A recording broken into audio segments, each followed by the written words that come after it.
Hi అండి. అందరికీ నమస్కారం. Welcome to my channel. ఈ వీడియోలో ఏపీ ప్రభుత్వ పెన్షనర్లకు ఐఆర్ రికవరీ ఉపసంహరణ వలన డీఆర్ బకాయిలు ఎంత వస్తాయో ఉదాహరణ ద్వారా అయితే తెలుసుకుందాము.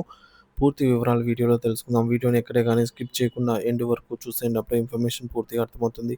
అలాగే వీడియో చూస్తున్న ప్రతి ఒక్కరు వీడియోకి లైక్ చేయండి ఫ్రెండ్స్. ఈ వీడియోని తోటి పెన్షనర్ మిత్రులతో అయితే షేర్ చేయండి. కొత్తగా మన ఛానల్‌ని చూస్తున్నవారు ఇంకా ఎవరైనా సబ్స్క్రైబ్ చేసుకోకుంటే వెంటనే మన ఛానల్‌ని సబ్స్క్రైబ్ చేసుకోండి. దీని ద్వారా నేను చేసే లేటెస్ట్ వీడియోస్ అన్నీ మీ వరకు రీచ్ అవుతాయి. ఇక ఆలస్యం చేయకుండా వివరాల్లోకైతే వెళ్ళిపోదాము. ఫ్రెండ్స్ ఇక విషయానికొచ్చినట్లయితే పెన్షనర్ల డీఆర్ బకాయిలు, ఐఆర్ రికవరీ రద్దుతో లాభమా లేదా అంటే ఆంధ్రప్రదేశ్ ప్రభుత్వ పెన్షనర్లు ఎంతో కాలంగా ఎదురుచూస్తున్న కరువు భత్యం, డీఆర్ బకాయిల విడుదలకు సంబంధించి ఇటీవల జరిగిన పీఆర్సీ చర్చల్లో ప్రభుత్వం తీసుకున్న మధ్యంతర భృతి, ఐఆర్ రికవరీ ఉపసంహరణ నిర్ణయం ఒక పెద్ద శుభవార్త. ఈ నిర్ణయంతో పెన్షనర్లకు ఎంత మేర ఆర్థిక ప్రయోజనం చేకూరుతుంది? అసలు ఈ లెక్కింపు ఎలా ఉంటుంది? అనేది వివరంగా అయితే తెలుసుకుందాము. ఇక్కడ గమనికండి. ఇక్కడ చేసిన లెక్కలు కేవలం అవగాహన కోసం మాత్రమే. ప్రభుత్వం జారీ చేసే అధికారిక జీవోల తర్వాతే అసలు గణాంకాలపై పూర్తి స్పష్టత అయితే వస్తుంది. ఇకపోతే 11వ పీఆర్సీకి ముందు పెండింగ్‌లో ఉన్న డీఆర్‌లు 11వ పీఆర్సీ అమలుకు ముందు ప్రభుత్వ ఉద్యోగులకు మరియు పెన్షనర్లకు 3 విడతల డీఆర్ పెండింగ్‌లో ఉన్నాయి. ఆ బకాయిల వివరాలు ఇక్కడ చూద్దాము. పీఆర్సీకి ముందు ఒక పెన్షనర్ బేసిక్ పెన్షన్ అనేది రూ. 29,981 అనుకుందాము. సో, మీ బేసిక్ పేని బట్టి ఈ మొత్తాలు అంచనా వేసుకోవచ్చు మీరు కూడా. సో, మొదటి డీఆర్ జూలై 2018 నుండి నెలవారీ డీఆర్ మొత్తం రూ. 946 అంచనా. చెల్లించాల్సిన కాలం 30 నెలలు. సో, మొత్తం బకాయి అమౌంట్ రూ. 28,290. రెండవ డీఆర్ జనవరి 2019 నుండి నెలవారీ డీఆర్ మొత్తం మొత్తం వచ్చేసి రూ. 943 ప్రతి నెల. ఎన్ని నెలలకు చెల్లించాలంటే 30 నెలలకు. సో, మొత్తం బకాయి అమౌంట్ రూ. 28,290 అవుతుంది. మూడవ డీఆర్ జూలై 2019 నుంచి సో, నెలవారీ డీఆర్ పెరుగుదల మొత్తం ఎంత అంటే రూ. 1,571. సో, చెల్లించాల్సినటువంటి కాలం 30 నెలలకు. సో, మొత్తం బకాయి అమౌంట్ వచ్చేసి రూ. 47,130 అవుతుంది.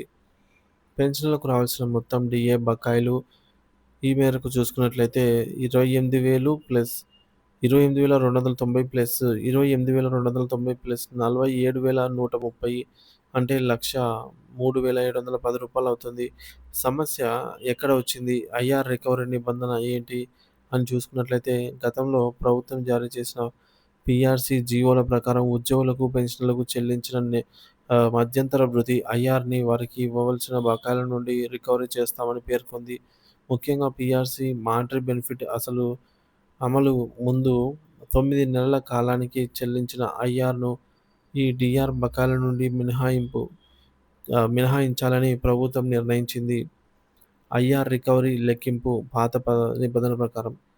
సో, ఉదాహరణకు పైన పేర్కొన్న పెన్షనర్లకు పీఆర్సీ తర్వాత వచ్చినటువంటి కొత్త బేసిక్ పే ప్రకారంగా నెలవారీ ఐఆర్ మొత్తం రూ. 8,095 అనుకుంటే రికవరీ చేయాల్సిన కాలం 9 నెలలు.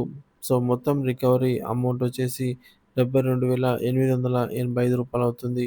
సో, ఈ మేరకు పాత జీవో ప్రకారంగా చేతికి వచ్చేది ఎంత అంటే రావాల్సిన మొత్తం డీఆర్ బకాయి రూ. 1,03,710. ఇక్కడ మైనస్ ఐఆర్ రికవరీ ఈ మేరకు 12,000 సారీ ఫ్రెండ్స్ రూ. 72,855 మైనస్ చేసినట్లయితే రూ. 30,855 అవుతుంది.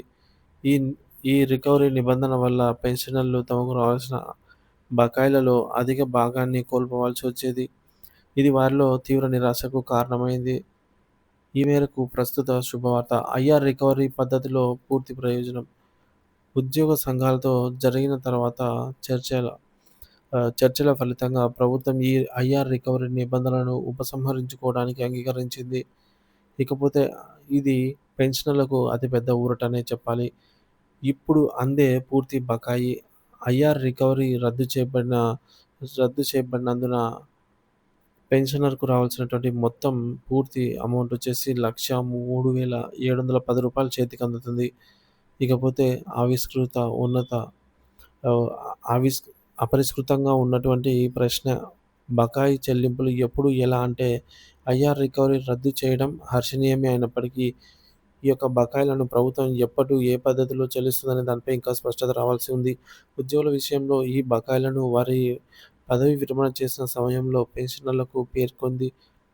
పెన్షనర్ల విషయంలో పెన్షనర్లు ఇప్పటికే పదవి విరమణ చేసి ఉన్నారు.